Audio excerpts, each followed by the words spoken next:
యోగాతో బరువు తగ్గడం సులభం కేవలం 21 రోజుల్లో.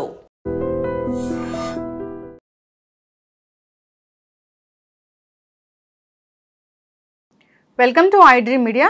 సో జనరల్గా ఆటో ఇమ్యూన్ డిసీజెస్ ఇవి చాలా మందిని ఇబ్బంది పెడుతూ ఉంటాయి, వస్తే తగ్గవని చెప్తూ ఉంటారు.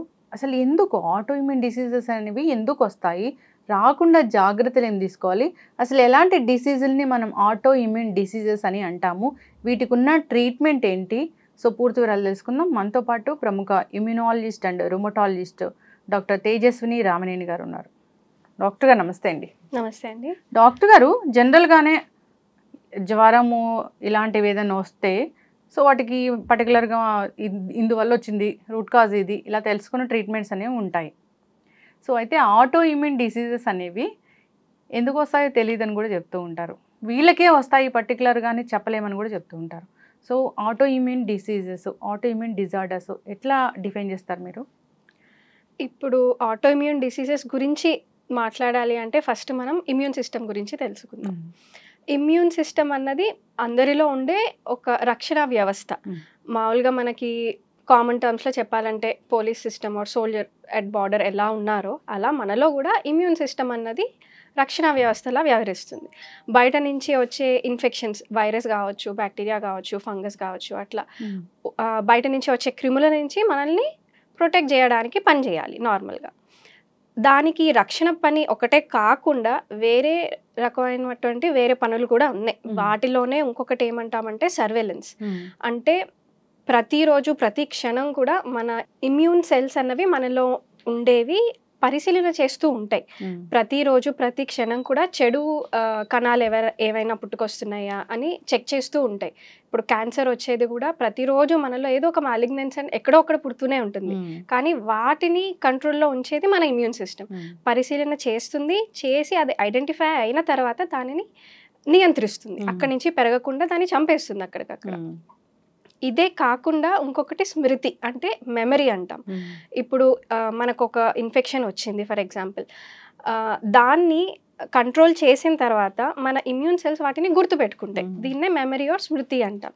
ఇంకొకసారి సేమ్ అదే ఇన్ఫెక్షన్ వచ్చినప్పుడు ఇవి చాలా ఫాస్ట్గా దాన్ని కంట్రోల్ చేయడానికి, నియంత్రించడానికి పనిచేస్తాయి. ఓకే. ఇటువంటి ఇన్ని పనితీరులు ఉన్న ఇమ్యూన్ సిస్టమ్ ఏదో ఒక పని కరెక్ట్గా చేయకపోతే, నియంత్రణలో ప్రాబ్లం అయినా, ఐడెంటిఫికేషన్లో ప్రాబ్లం అయినా, ఎక్కడో అక్కడ అది చేసే పనిలో కరెక్ట్గా ఉండకపోవడం వల్ల ఆటో ఇమ్యూన్ డిసీజెస్ అన్నీ వస్తాయి. కానీ దీనికి రూట్ కాజ్ ఏంటి అని చెప్పడానికి ఒకటి దీనికి జన్యుపరమైనటువంటి కారణాలు ఉంటాయి. మేజర్గా జీన్లోనే పెద్ద మార్పులు రావడం కాకుండా ఎపిజెనెటిక్ చేంజెస్ అంటాం. అంటే మనం తినే ఆహారంలో కానీ, వాతావరణం, జీవన శైలి, ఇవన్నీ కూడా మన జన్యు ఎలా పని చేస్తుందో వాటిలో మార్పులు చేస్తుంది అనమాట. The structure of the gene కాకుండా ఆ జీన్లో ఉన్న మెటీరియల్ ఎలా పనిచేస్తుంది, వాటి నుంచి వచ్చే ప్రోటీన్స్, వాటిల్లో కూడా మార్పులు చేస్తాయి. వీటినే ఎపిజెనెటిక్ చేంజెస్ అంటాం. సో అందరూ యూజువల్గా పేషెంట్స్ అడుగుతారు, మా ఫ్యామిలీలో ఎవరికి లేదు, మా అమ్మ నాన్నగారు బాగానే ఉన్నారు, కానీ నాకే ఎందుకు వచ్చింది? సో ఆ తత్వం ఉండి ఉండొచ్చు పేరెంట్స్లో, కానీ వాళ్ళలో బయటపడాల. మీలో వచ్చిన ఎపిజెనెటిక్ చేంజెస్ వల్ల, ఆ జన్యు పనిచేసే తీరులో ఉన్న మార్పిడి వల్ల మీకు బయటపడింది. తినే ఆహారాలు కూడా ఆ జీన్ని, అది పనిచేసే తీరుని మారుస్తాయా? మనం పీల్చే గాలిలో ఉన్న పొల్యూషన్, తినే ఫుడ్లో ఉన్న కల్తీ ఫుడ్, ఇవన్నీ ఏవైతే మనం చూస్తున్నామో అవి, మన లైఫ్ స్టైల్, ఇది వరకు ఉన్న లైఫ్ స్టైల్, ఇప్పుడు మన సెడెంటరీ లైఫ్ స్టైల్ ఏదైతే వచ్చిందో, ఇవన్నిటి వల్ల కూడా చిన్న చిన్న ఎపిజెనెటిక్ చేంజెస్, అంటే జీన్లో చిన్న చిన్న చేంజెస్ జరుగుతూ ఉంటాయి. ఇవి అక్యుములేట్ అయ్యి over a period of time బయటపడేలా చేయవచ్చు. సెకండ్ థింగ్, ఇది ఎక్కువ కామన్గా ఫీమేల్స్లోనే చూస్తూ ఉంటాం. 20 నుంచి 40 ఏళ్ళ మధ్యలో ఉన్న ఆడవాళ్ళకి ఎక్కువగా వస్తాయి. దీనికి కూడా కొన్ని కారణాలు ఏంటంటే, అమ్మాయిల్లో ఉండే హార్మోనల్ చేంజెస్ వల్ల, తర్వాత 2X క్రోమోజోమ్స్ వాటి వల్ల tendency for females to develop auto immune diseases కొంచెం ఎక్కువ ఉంటుంది. ఓకే మ్యామ్, జనరల్గా అంటే కార్న్స్, ఇలా జీన్ మోడిఫైడ్ కార్న్స్ ఇలా చెప్తూ ఉంటారు కదా, కొన్ని రకాల ఆయిల్స్, ఇప్పుడు సన్ఫ్లవర్ ఆయిల్ అలాంటివి కొన్ని వాటిని ఎందుకో చెప్తూ ఉంటారు, ఇవి మన శరీరానికి సెట్ అవ్వవు, సూట్ అవ్వవు, తీసుకోకూడదు అని. నిజంగానే అలాంటివి దీనికి కారణం అవుతాయా? ఈ ఆటోఇమ్యూన్ డిసీజెస్కి ఒక్కటే కారణం ఇది చేస్తే వస్తుంది అని చెప్పడానికి అయితే ప్రస్తుతం ఉన్న సైంటిఫిక్ రీసెర్చ్లో లేదు.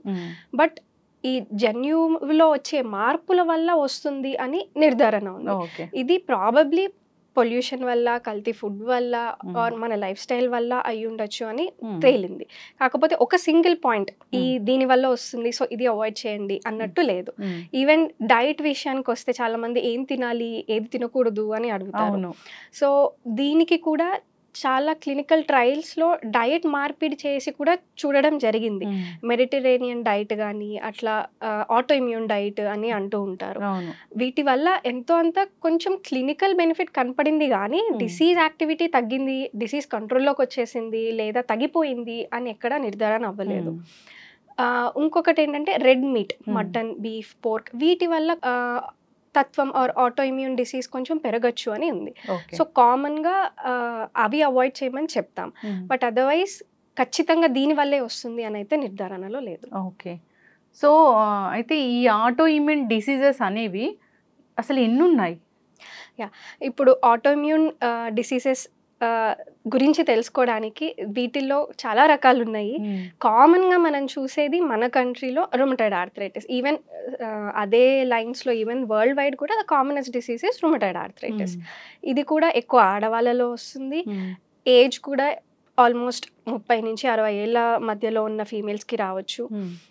దీంట్లో ఏం చూస్తామంటే చిన్న జాయింట్స్ ఏవైతే చేతి వేళ్ళ అండ్ కాళ్ళ వేళ్ళకి వచ్చిన చిన్న చిన్న జాయింట్స్లో మనం పెయిన్ కానీ నొప్పితో పాటు వాపు కానీ పొద్దున్నే లేవగానే బిగిసిపోయినట్టు ఉండడం కానీ ఇవన్నీ కంప్లైంట్స్ కొన్ని రోజులు ఉన్నాయి అంటే పర్వాలేదు, కానీ 4 వారాల మించి ఉంటున్నాయి అంటే it is definitely red flag. మీరు రుమటాయిడ్ ఆర్థరైటిస్ ప్రీ సిమ్టమ్స్ ఉంటాయా? ప్రీ సిమ్టమ్స్ అంటే కాన్స్టిట్యూషనల్ సిమ్టమ్స్ కొంతమందిలో ఉండొచ్చు. అంటే ఫెటిగ్, అలసిపోయినట్టు ఉండడం, సాయంత్రం అయ్యేప్పటికీ నీరసంగా ఉండడం, కొంచెం ఆకలి తగ్గినట్టు, జ్వరం వచ్చినట్టు బట్ రికార్డ్ చేస్తే ఏమి ఉండకపోవడం, అట్లా కాన్స్టిట్యూషనల్ సిమ్టమ్స్ కొంతమందికి ఉండొచ్చు. అందరికీ ఉంటాయని కాదు. బట్ కామన్గా అయితే చూసేది చిన్న వేళ్ళల్లో నొప్పులు, వాపులు, పట్టేసినట్టు ఉండడం. ఇవి 4 వారాల మించి ఉన్నాయి అంటే మీరు ఖచ్చితంగా ఆటోఇమ్యూన్ డిసీజ్ ఏమన్నా ఉందా లేదా అని చెక్ చేసుకోవాలి. ఆటోఇమ్యూన్ డిసీజెస్లో రుమటాయిడ్ ఆర్థరైటిసే కాకుండా ఇంకా చాలా రకాలు ఉన్నాయి. వీటిల్లో అన్నిట్లో కూడా కీళ్ళ నొప్పులతోనే ప్రెజెంట్ చేయొచ్చు. సో కీళ్ళ నొప్పులు అంటే ఉత్తి రుమటాయిడ్ ఆర్థరైటిసే కాదు. కనెక్టివ్ టిష్యూ డిసీజెస్లో ఇంకా కామన్గా చూసేవి మనం ఏంటంటే లూపస్ అంటాం, కానీ దాని full form systemic lupus erythematosus. ఇవి కూడా చాలా మంది ఆడవాళ్ళలోనే చూస్తూ ఉంటాము. అలా అని మగవాళ్ళకి రాదు అని కాదు, చిన్న పిల్లల నుంచి మగవాళ్ళలో కూడా మనం చూస్తూ ఉంటాం. వీళ్ళలో ఎలా తెలుసుకోవాలి ఇది లూపసా అని అంటే, ఒకటి నేను చెప్పినట్టు కీళ్ళ నొప్పులు ఉంటాయి. అదే కాకుండా నోట్లో పుండ్లు, చర్మం మీద మచ్చలు, ఏదైతే మనం కామన్ టర్మ్స్లో బటర్ఫ్లై ర్యాష్ అంటామో, ఎండలోకి వెళ్ళినప్పుడు చీక్స్ మీద, నోస్ మీద ఎర్రగా కందినట్టు ఉండడం, లేదా సన్ ఎక్స్పోజ్డ్ ఏరియాస్లో చేతుల మీద, మెడ మీద, వెనకాల భాగంలో దద్దుర్లరా రావడం, అవి నల్లగా మానిపోయి అట్లానే ఉండడం.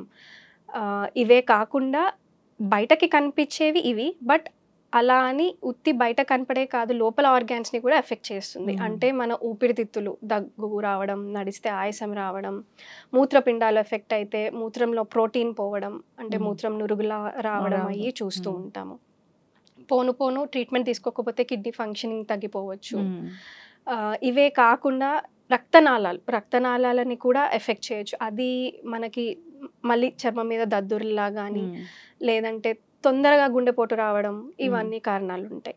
ఇదే కాకుండా కంటి మీద కూడా ఎఫెక్ట్ కనిపిస్తూ ఉంటుంది. కొంతమందికి ఎర్రగా, నొప్పితో పాటు కొన్ని రోజులు ఉండి తగ్గిపోతూ ఉండొచ్చు.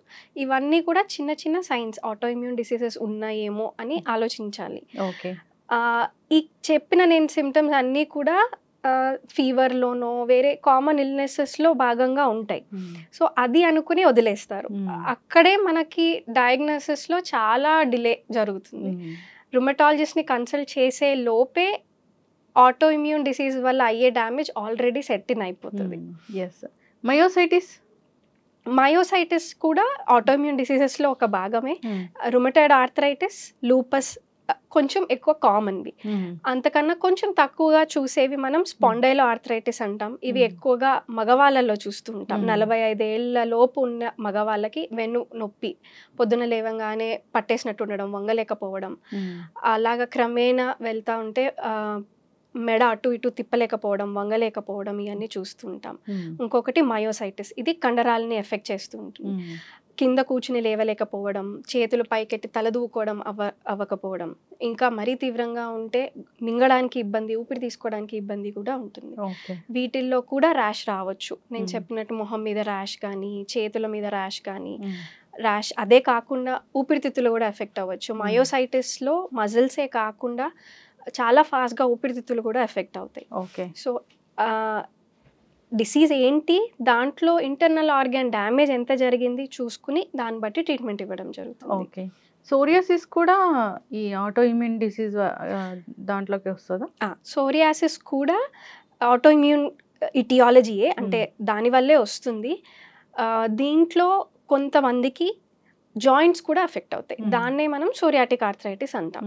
సోరియాటిక్ ఆర్థరైటిస్ కూడా one of the disease among spondyloarthritis. నేను ఏదైతే ఇందాక స్పాండైలో ఆర్థరైటిస్ అన్నానో దాంట్లో ఒక 4 రకాలు ఉంటాయి. ఒకటి సోరియాటిక్ ఆర్థరైటిస్, ఒకటి యాంకైలోజింగ్ స్పాండిలైటిస్ ఏదైతే మగవాళ్ళల్లో వెన్ను నొప్పితో వస్తుంది అన్నాను. మూడోది ఐబిడి అసోసియేటెడ్ ఆర్థరైటిస్. ఈ కాలంలో చాలా మందికి కడుపు నొప్పి, మోషన్స్లో రక్తం రావడం చూస్తుంటాం. వీటిని Crohn's disease or ulcerative colitis అంటారు. అది గట్కి సంబంధించిందే కాకుండా దానివల్ల కూడా కీలవాతం వస్తుంది, అంటే జాయింట్ పెయిన్, స్వెల్లింగ్ ఇవన్నీ చూస్తూ ఉంటాం. దాన్ని ఐబిడి అసోసియేటెడ్ ఆర్థరైటిస్ అంటాం. తర్వాత చిన్న చిన్న infections, urine infection, gut infection తర్వాత కూడా కీలవాతం రావచ్చు. దాన్ని రియాక్టివ్ ఆర్థరైటిస్ అంటాం. ఈ 4 స్పాండైలో ఆర్థరైటిస్లో భాగమే.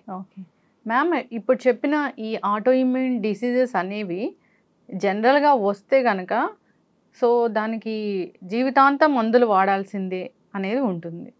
పూర్తిగా దీన్ని తగ్గించలేమా? దీనికి ఆన్సర్ ఏంటంటే మనం ఏ స్టేజ్లో డయాగ్నోస్ చేస్తున్నాం, స్టేజ్ అనే కాదు, ఎంత అర్లీగా డయాగ్నోస్ చేస్తే, ట్రీట్మెంట్ ఎంత తొందరగా ఇనిషియేట్ చేస్తే డ్రగ్ ఫ్రీ రెమిషన్, అంటే మందులు మానేసినా కూడా డిసీజ్ కంట్రోల్లో ఉండే అవకాశం ఎక్కువ. So early diagnosis, prompt treatment ఉంటే మీరు అడిగినది మనం కంప్లీట్గా డ్రగ్స్ లేకుండా కూడా పేషెంట్ బాగానే ఉన్నారు అన్న స్థాయికి తీసుకెళ్ళొచ్చు. కానీ ఎక్కడైతే డిసీజ్ ఆల్రెడీ సెట్ ఇన్ అయిపోయింది, ఇర్రివర్సిబుల్ డ్యామేజ్ కాజ్ చేసింది, అంటే కీళ్ళు వంకర్లు అయిపోవడం ఆల్రెడీ, లేదా ఊపిరితిత్తుల్లో డ్యామేజ్ జరగడం, కిడ్నీలో డ్యామేజ్ జరగడం ఆల్రెడీ జరిగిపోయి ఉంటే అది మళ్ళీ నార్మల్కి తీసుకొచ్చే స్టేట్ ఉండదు. వీళ్ళల్లో కొంచెం లాంగ్ టర్మ్ ట్రీట్మెంటే వాడాల్సిన అవసరం ఉంటుంది. ఈ రుమటైడ్ ఆర్థరైటిస్ వచ్చిందంటే వాళ్ళు అసలు నడవలేకపోతున్నాము, నడవలేరు, ఇలా పాక్కుంటూ అలాగనే వెళ్తూ ఉంటారు. రోజువారీ పనులు, బాత్రూమ్కి వెళ్ళడం, బ్రష్ చేసుకోవడం ఆడవాళ్ళకి ఎంత ముఖ్యం. ప్రతి రోజు చేసే పనులు చేసుకోలేకపోతే చాలా కష్టం. సో ఇలాంటి పేషెంట్స్ వస్తారు. బట్ కరెక్ట్గా ట్రీట్మెంట్ తీసుకున్న వాళ్ళు చాలా రిలీఫ్ గమనిస్తారు. వాళ్ళ రోజు పనులన్నీ నార్మల్గా చేసుకుంటారు. పనులే కాదు, even their emotional well being, family support, and వాళ్ళు ఇంట్లో పనులు కాకుండా బయట పనులు కూడా చేసుకోగలిగితే that will give them a lot of confidence. So మనం ఇప్పుడు October 12th world arthritis day ఏదైతే సెలబ్రేట్ చేసుకుంటున్నామో, ఈ year theme achieve your dreams. So మనం జస్ట్ పేషెంట్కి ఉన్న జబ్బు ఐడెంటిఫై చేసి ట్రీట్మెంట్ దగ్గరే ఆగిపోవడం కాదు, వాళ్ళకి హోల్సమ్ డెవలప్మెంట్, అంటే ఎమోషనల్ సపోర్ట్, డాక్టర్ ఇచ్చే సపోర్ట్, ఫ్యామిలీ ఫ్రెండ్స్ ఇచ్చే ఎమోషనల్ సపోర్ట్తో they should be able to achieve their dreams. Treatment కాకుండా wholesome. So autoimmune disease is not a limit. నీకు ఒక డయాగ్నోస్ వచ్చింది అంటే ఇంకా అక్కడితో ఆగిపోవడం కాదు, you can achieve your dreams with all the support అని దీని ఉద్దేశం అనమాట. ఇప్పుడు రుమటైడ్ ఆర్థరైటిస్ కొంచెం లేట్గానే తెలుసుకున్నారు అన్నప్పుడు జనరల్గా కూడా మనకి ఏదైనా నొప్పులు వస్తున్నాయంటే ఒక ట్యాబ్లెట్ వేసుకుంటాము, రోజు వేసుకుంటాము, నెలపాటు కూడా వేసుకుంటాము అన్నప్పుడు ఆ రుమటైడ్ ఆర్థరైటిస్ లోపల ఆర్గాన్స్ కూడా డ్యామేజ్ చేస్తుందా? దీంట్లో కొన్ని రిస్క్ ఫ్యాక్టర్స్ ఉంటాయి. ఏవైతే మనం లోపల ఇంటర్నల్ ఆర్గాన్ ఎఫెక్ట్ వీళ్ళకి రావచ్చా అని ప్రెడిక్ట్ చేయడానికి. బట్ ఫస్ట్ టైం మన దగ్గరికి ఒక పేషెంట్ వచ్చారు రుమటాయిడ్ ఆర్థరైటిస్తో అంటే ఇవన్నీ ఖచ్చితంగా చెక్ చేసుకుంటాం. కొన్ని యాంటీబాడీ టెస్ట్ చేస్తాం. IgMRF, యాంటీ-CCP అని కొన్ని యాంటీబాడీస్ చెక్ చేస్తాం. దీంట్లో యాంటీ-CCP పాజిటివ్ ఉన్న వాళ్ళకి ఊపిరితిత్తులు ఎఫెక్ట్ అయ్యే ఛాన్స్ రిస్క్ కొంచెం ఎక్కువ ఉంటుంది. సో ఖచ్చితంగా వాళ్ళకి దగ్గు కానీ ఆయాసం కానీ ఏమైనా ఉన్నాయా లేదా అడుగుతాము, చెక్ చేసి చూస్తాము. అయినా ఏమైనా డౌట్ ఉంది అంటే ఎక్స్రే చూస్తాము. ఎక్స్రేలో కూడా డౌట్గా ఉంది, ఏమైనా ఊపిరితిత్తులు ఎఫెక్ట్ అవ్వచ్చు అంటే అప్పుడు CT స్కాన్ కానీ పల్మరీ ఫంక్షన్ టెస్ట్ ఇట్లా చేస్తూ ఉంటాం. వాటిల్లో కనుక మనకు నిర్ధారణ అయ్యింది అంటే కనుక ట్రీట్మెంట్ కొంచెం వేరే విధంగా ఉంటుంది. ఉత్తి జాయింట్స్ ఇన్వాల్వ్ అయినాయి అంటే కొన్ని మందులు ఇస్తాం. అదే ఇంటర్నల్ ఆర్గన్స్ ఎఫెక్ట్ అయినాయి అంటే మందులు కొంచెం మార్చి ఇవ్వాల్సి వస్తుంది. అండ్ లాంగ్ టర్మ్ ఫాలోఅప్ వీళ్ళకి అవసరం. ఎందుకు అంటే ఒకటి డిసీజ్ కంట్రోల్లోకి వచ్చిందా లేదా, మనం ఇచ్చిన మందులతో వాళ్ళకి బెనిఫిట్ వస్తుందా లేదా, రెండోది మనం ఇచ్చిన మందుల వల్ల సైడ్ ఎఫెక్ట్స్ ఏమైనా వస్తున్నాయా లేదా, ఇవి కూడా చెక్ చేసుకుంటూ ఉండాలి. అందుకే ప్రతి ఆటోఇమ్యూన్ పేషెంట్కి డాక్టర్కి లైఫ్ టైం పార్ట్నర్షిప్ అంటాం. So they have to follow up ఈ రెండు చెక్ చేసుకుంటూ ఉండడానికి. ఎస్, చక్కగా చెప్పారు మ్యామ్. ఇప్పుడు ఏదైనా కానీ ఇప్పుడు మీరు చెప్పిన ఈ డిసీజెస్లో ఏ డిసీజ్ అయినా వచ్చింది అన్నప్పుడు సో డాక్టర్ దగ్గరికి వెళ్ళారు, ట్రీట్మెంట్ తీసుకుంటున్నారు అంటే తర్వాత వాళ్ళు నార్మల్ లైఫ్ లీడ్ చేయొచ్చా? మ్యారేజ్ అవ్వని వాళ్ళు మ్యారేజ్ చేసుకోవచ్చా? పిల్లలు ప్లాన్ చేసుకోవచ్చా? ఇట్లాగా కరెక్ట్ క్వశ్చన్ అడిగారండి. సో ఇది ఏంటంటే కొన్ని మందులు ప్రెగ్నెన్సీకి కాంప్లైంట్ ఉంటాయి, కొన్ని మందుల మీద ప్రెగ్నెంట్ అవ్వకూడదు. అది ఎలా నిర్ధారిస్తామంటే ఇప్పుడు ఫర్ ఎగ్జాంపుల్ లూపస్ పేషెంటే తీసుకోండి. ఇది ఎక్కువగా రిప్రొడక్టివ్ ఏజ్ ఫీమేల్స్కే వస్తుంది. ఎవరైతే పెళ్లి చేసుకోబోతున్నారో చేసుకున్నారో ప్రెగ్నెన్సీ ప్లాన్ చేసుకుంటున్నారో వాళ్ళకి డిసీజ్ కంట్రోల్కి వచ్చిన తర్వాత ప్రెగ్నెంట్ అయితేనే వాళ్ళకి ఒక సక్సెస్ఫుల్ ప్రెగ్నెన్సీ వచ్చే అవకాశం పెరుగుతుంది. అలాగని మదర్ హెల్త్ కూడా మళ్ళీ డిసీజ్ అన్నది యాక్టివ్ అవ్వకుండా ఫ్లేర్ అవ్వకుండా ఉంటుంది. ఓకే, అలా కాకుండా డిసీజ్ కంట్రోల్లో లేనప్పుడు ప్రెగ్నెంట్ అయితే ఎక్కువ శాతం అబార్షన్స్ అయ్యే అవకాశం కానీ లేదా పేషెంట్కి ఉన్న లూపస్ యాక్టివిటీ పెరిగి లోపల అవయవాలు దెబ్బతినడం కానీ జరుగుతుంది. సో వాళ్ళు పెళ్ళి అయిన తర్వాత మేము ఇట్లా కన్సీవ్ చేసుకోవాలి అని మాకు వచ్చి చెప్తారు. సో దాన్ని బట్టి ఆవిడ డిసీజ్ కంట్రోల్లో ఉందా, మినిమం లాస్ట్ 6 months డిసీజ్ కంట్రోల్లో ఉండాలి అన్నది చూసుకుంటాం. అండ్ ఓకే కంట్రోల్లోనే ఉంది, వాళ్ళు they can carry forward with pregnancy అనుకున్నప్పుడు మందులు మార్చాల్సిన అవసరం రావచ్చు. కొన్ని మందులు they are not compliant with medication, పిల్లలకి ప్రమాదం కలిగించే మందులు కొన్ని ఉంటాయి. వాటి నుంచి మార్చి ఏవైతే ప్రెగ్నెంట్ కాంప్లైంట్ డ్రగ్స్ ఉంటాయో అవి పెట్టి ఒక 3 months తర్వాత దే కెన్ గో అహెడ్ అన్నది చెప్తూ ఉంటాం. ప్రెగ్నెంట్ అయిన తర్వాత కూడా మానిటరింగ్ అవసరం. సో లోపల బిడ్డ బాగానే పెరుగుతుందా లేదా, మదర్ హెల్త్ బాగానే ఉందా, మళ్ళీ ఏమీ ఫ్లేర్ రావట్లేదా, ఇవన్నీ చెక్ చేసుకుంటూ ఉంటాం. ఓకే, చక్కగా చెప్పారు మ్యామ్. అయితే ఎవరికైనా రూమటాయిడ్ ఆర్థరైటిస్ ఉంటే వాళ్ళు ప్రెగ్నెంట్ అవుతే బేబీ కూడా వచ్చే అవకాశం ఉంటుందా? బేబీకి ఖచ్చితంగా వస్తుందని అయితే 100% చెప్పలేము. బట్ ఎవరైతే compare to another baby whose mother does not have rheumatoid arthritis వీళ్ళకి ఆ రిస్క్ అన్నది కొంచెం ఎక్కువ ఉంటుంది. కాకపోతే 100% వస్తుంది అన్నదైతే ఉండదు. ఎస్. సో ఇప్పుడు ఈ లైఫ్ స్టైల్ డిజార్డర్స్ ఇలాంటివి లేదా ఆటోఇమ్యూన్ డిసీజెస్ వస్తాయి అనేది జనరల్గా క్యాన్సర్ ఇలాంటి వాటికి కూడా ముందే వస్తుందా లేదా తెలుసుకోవచ్చు అనే ఒక టెస్ట్లు ఉన్నాయి అంటున్నారు. దీనికి కూడా అట్లనే ఇప్పుడు ఎవరికైనా వస్తుందా లేదా అనేది తెలుసుకోవాలని ఉంటుంది. సో అట్లా ఏమైనా తెలుసుకొని ప్రివెంట్ చేసుకునే అవకాశం ఉంటుందా? ప్రివెంట్ చేయగలము అయితే ఖచ్చితంగా చెప్పలేము, బట్ తెలుసుకోవచ్చు. ఫర్ ఎగ్జాంపుల్ ఫ్యామిలీలో ఎవరికైనా ఆటోఇమ్యూన్ డిసీజ్ ఉంది, సిబ్లింగ్స్కి ఉంది ఆర్ పేరెంట్స్కి ఉంది అన్నప్పుడు మనం బ్లడ్లో యాంటీబాడీ లెవెల్స్ చెక్ చేసుకోవచ్చు. Something called pre clinical stage అంటాం. ఈ ఆటోఇమ్యూన్ డిసీజెస్లో ప్రీ క్లినికల్ స్టేజ్ అంటే ఇంకా క్లినికల్గా వాళ్ళకి ఏమి ఇబ్బంది రాలేదు, కీళ్ళ నొప్పులు కానీ ర్యాష్ కానీ ఏదైనా కానీ ఏ సమస్య లేదు, కానీ చెక్ చేస్తే బ్లడ్లో యాంటీబాడీస్ పాజిటివ్ ఉన్నాయి. దీన్ని ప్రీ క్లినికల్ స్టేజ్ అంటాం. కానీ ఇట్లా నిర్ధారిస్తే దానివల్ల వచ్చే ఉపయోగం ఏంటి, మరి ప్రీ క్లినికల్ స్టేజ్లో ట్రీట్ చేయొచ్చా అంటే మళ్ళీ మా దగ్గర ఖచ్చితమైన ఆన్సర్ లేదు. ఎందుకంటే ప్రీ క్లినికల్ స్టేజ్లో కూడా మందులు ఇచ్చి చూసి కొన్ని ట్రయల్స్ ఉన్నాయి. ఇవన్నీ కూడా కొంతవరకు డిలే చేయగలవు, జబ్బు రాకుండా ఒక 1 year or so డిలే చేయగలవు, కానీ అసలు రాకుండా ప్రివెంట్ అయితే చేయలేవు. ఈ డిసీజెస్ రావడము ఇవి వచ్చింది అని మనము ఓకే చెప్పుకోవడము ఒకలాంటిదైతే దీని ఖర్చు భరించలేరు. కరెక్ట్. దీనికి ఏ ఇన్సూరెన్స్‌లు లేవు. ఎగ్జాక్ట్. సో ఎట్లా చెప్తారు మ్యామ్? మెయిన్ ఇప్పుడు మనకొచ్చే అడ్డంకి ఏంటి అంటే, ఓకే అవేర్‌నెస్ పెంచుతాము. అందరికీ ఆటోఇమ్యూన్ డిసీజెస్ సిమ్టమ్స్ ఎలా ఉంటాయి, ట్రీట్మెంట్ తీసుకోండి అని చెప్తాము. కానీ ఈ మోస్ట్ ఆఫ్ ద డిసీజెస్‌కి ట్రీట్మెంట్ లాంగ్ టర్మ్. సో ప్రతిరోజు మందులు వాడాలి. అలా కొన్ని సంవత్సరాలు వాడాల్సి రావచ్చు. మందులు నోటి నుంచి తీసుకునే మందులు అంటే ఖర్చు కొంచెం తక్కువ ఉంటది. ఇప్పుడు వచ్చిన మందులు కొన్ని బయోలాజిక్స్ ఉంటాయి. కొంతమంది పేషెంట్స్‌కి ఇవి పనిచేయనప్పుడు బయోలాజిక్స్‌కి వెళ్ళాల్సిన అవసరం ఉంటుంది. వాటి ఖర్చు మరి కొన్ని వేలల్లో, కొన్ని అయితే లక్షల్లో కూడా వెళ్తాయి. అందరూ పెట్టుకోలేరు. అండ్ ఇప్పుడు ప్రెజెంట్‌గా ఇండియాలో ఏ ఇన్సూరెన్స్ కూడా ఆటోఇమ్యూన్ డిసీజెస్‌ని కవర్ చేయట్లేదు. అందుకే రుమటాలజిస్ట్ కూడా Hyderabad rheumatology association, Indian rheumatology association నుంచి కూడా రిప్రజెంట్ చేసి గవర్నమెంట్‌కి వి హావ్ గివెన్ దట్ ఈ డిసీజెస్ ఎంతో important. There is very rising trend చూస్తున్నాం ఇప్పుడు ఆటోఇమ్యూన్ డిసీజెస్‌లో. అండ్ ఎక్కువ ఆడవాళ్ళకి వస్తున్నాయి. సో రూరల్‌లో ఉన్న ఆడవాళ్ళు వాళ్ళంతట వాళ్ళు ఎక్కువ సంపాదించుకోరు. They depend upon husband for income. అట్లాంటి వాళ్ళు కొంతవరకు ట్రీట్మెంట్ తీసుకుని మందులు వాడతారు. బట్ ఫైనాన్షియల్ స్ట్రెయిన్ పడేప్పటికీ మధ్యలోనే మందులు మానేస్తారు.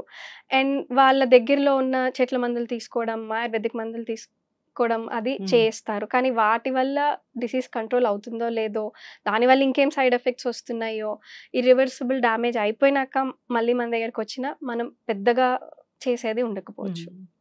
ఖచ్చితంగా ఆలోచించాలని కోరుకుందాము. సో ఏదైనా టెస్ట్ ఉంటుందా, ఇది వస్తుందో రాదో తెలుసుకోవాలి అంటే ఉంటుంది. కాకపోతే దాన్ని ఎట్లా మళ్ళీ రాకుండా ఆపగలము అనేది లేదు. సో జనరల్‌గా హెల్తీ లైఫ్ స్టైల్ మనం మెయింటైన్ చేయాలి. సో ఇలాంటివి ఏదైనా వస్తే అడ్వాన్స్ ట్రీట్మెంట్సే ఉన్నాయి. సో తగ్గించుకోవచ్చు. ఆహార నియమాలు అయితే ఖచ్చితంగా పాటించాలి. శారీరక వ్యాయామం గురించి ఏం చెప్తారు? Final question. మీరు హెల్తీగా ఉండాలి, మీరు వాకింగ్ చేయండి లేదా జిమ్‌కి వెళ్ళండి ఇట్లా అంటే ఏం చెప్తారు మ్యామ్? జిమ్‌కి వెళ్ళండి, స్ట్రెంత్ ట్రైనింగ్ చేయండి అలా అని చెప్పను. ఎందుకంటే ఇప్పుడు ఆటోఇమ్యూన్ పేషెంట్స్ అందరికీ కూడా చాలా మట్టుకు పెయిన్స్ ఉంటాయి. రోజువారీ చేసే కార్యక్రమాలే చేసుకోలేరు. అట్లాంటి వాళ్ళని వెళ్ళి జిమ్ చేయమంటే కష్టం. సో వాళ్ళ అందుబాటులో వాళ్ళు చేసుకునేగలవి చేసుకోవాలి. మోస్ట్ ఆఫ్ ద పేషెంట్స్‌కి మేము ట్రీట్మెంట్‌తో పాటు ఫిజియోథెరపీ కూడా చెప్తాం. అంటే ప్రతిరోజు మీరు ఫిజియోథెరపిస్ట్ దగ్గరికి వెళ్ళి అక్కడ ఎక్సర్సైజ్ చేసుకోవడం వాళ్ళకి కూడా కష్టమే పేషెంట్స్‌కి. సో ఫస్ట్ ఒక 1 వీక్ 10 డేస్ వాళ్ళ దగ్గర నేర్చుకుని ఎలా చేయాలి అన్నది సేమ్ అలాగే మీరు ఇంట్లో చేసుకోండి. అండ్ ఈవెన్ ఇన్ఫర్మేషన్ కోసం పాంప్లెట్స్ కానీ, పీడిఎఫ్స్ కానీ షేర్ చేస్తూ ఉంటాం. ఇంత టైం ఈ ఎక్సర్సైజెస్ ఇవి చేసుకోవాలి. డిసీజ్ బట్టి ఉంటాయి. ఇప్పుడు రుమటాయిడ్ ఆర్థరైటిస్ అంటే చిన్న చిన్న జాయింట్స్‌ని ఎఫెక్ట్ చేస్తుంది. సో చేతులు ఎక్సర్సైజెస్, కాళ్ళు ఎక్సర్సైజెస్ అయ్యి ముఖ్యం. అదే స్పాండైల్ ఆర్థరైటిస్ అనుకోండి, వెన్నుపూస, మెడకి సంబంధించిన ఎక్సర్సైజెస్ చేసుకోవాలి. సో పేషెంట్‌కి ఉన్న కండిషన్ బట్టి ఎక్సర్సైజెస్ సజెస్ట్ చేయడం జరుగుతుంది. ఓకే. హెల్తీ హ్యూమన్ ఇలాంటి వాటి బారిన పడకుండా ఉండాలంటే జనరల్‌గా కూడా శారీరక వ్యాయామం చాలా అవసరం అని చెప్తూ ఉంటారు. వాకింగ్ లేదా ఖచ్చితంగా ఇది చెయ్యాలి అనేది ఏమైనా ఉంటుందా? నార్మల్ ఇండివిడ్యువల్ ఎటువంటి ఆరోగ్య సమస్య లేని వాళ్ళు అయితే weekly at least 3 to 4 days and ప్రతిరోజు అట్లీస్ట్ 30 minutes వ్యాయామం చేయాలి అని అమెరికన్ హార్ట్ అసోసియేషన్ చెప్పింది. సో దాంట్లో మీ ఏజ్ బట్టి, మీకున్న ప్రాబ్లమ్స్ బట్టి ఎంత చేయగలుగుతున్నారో అన్నది చూసుకుని చేయాలి. బట్ చేయడం అయితే ముఖ్యం. కనీసం 3 నుంచి 4 రోజులు ఒక వారంలో, అండ్ చేసే 3-4 రోజులు కనీసం 30 నిమిషాలు ఇవైతే చేసుకోవాలి. చక్కటి ఇన్ఫర్మేషన్ మ్యామ్. జనరల్‌గా కూడా ఆటో ఇమ్యూన్ డిసీజెస్ అనగానే అందరూ భయపడిపోతూ ఉంటారు. సో ఇమ్యూనిటీ తగ్గిపోతుంది అని దాని గురించి కూడా ఎక్కువ ఆలోచిస్తూ ఉంటారు. ఇవన్నీ కూడా జనరల్‌గా మన ఆహారపు అలవాట్లు లేదా ఏదైనా మన పాత తరంలో ఉన్న వాళ్ళకి ఇలాంటి వాటి వల్ల వచ్చే సమస్యలే. స్ట్రెస్ కూడా తగ్గించుకోవాలి. మీరు చెప్పినట్లుగా ఇమ్యూనిటీ తగ్గిపోతుంది అంటే స్ట్రెస్ ఒక ప్రధాన కారణంగా కూడా చెప్తూ ఉంటారు. ఆటో ఇమ్యూన్ డిసీజెస్ చాలానే ఉన్నాయి, వాటికి ట్రీట్మెంట్స్ ఉన్నాయి, భయపడాల్సిన పని లేదు. సో ఫాలో అవ్వాలని కోరుకుందాం. సరైన టైంలో ట్రీట్మెంట్ తీసుకుంటే కనుక ఇబ్బంది అనేది ఉండదు. చక్కటి ఇన్ఫర్మేషన్ అండి. ధన్యవాదాలు. Thank you. And don't forget to subscribe to iDream. And for more videos, please subscribe to iDream. Please subscribe to iDream. Please subscribe iDream. And please subscribe to iDream. For more videos, subscribe to iDream. please like, share and subscribe to the channel. Congratulations, iDream. Subscribe to iDream. Subscribe to iDream. So subscribe to iDream Media. iDream ki iDream team andarki huge congratulations. Please subscribe iDream Media. Please subscribe to iDream. Subscribe iDream. Please subscribe to iDream. iDream అంటే నా కళల channel subscribe చేసుకున్న నోరు తిరుగుతలేదు మీరైతే గంట గుర్తు కొట్టండి. For more such videos, please subscribe to iDream. Subscribe to iDream. Please subscribe to iDream. Please subscribe iDream Media. Please do subscribe to iDream. Please subscribe to iDream Media. For best entertainment and information, please subscribe iDream.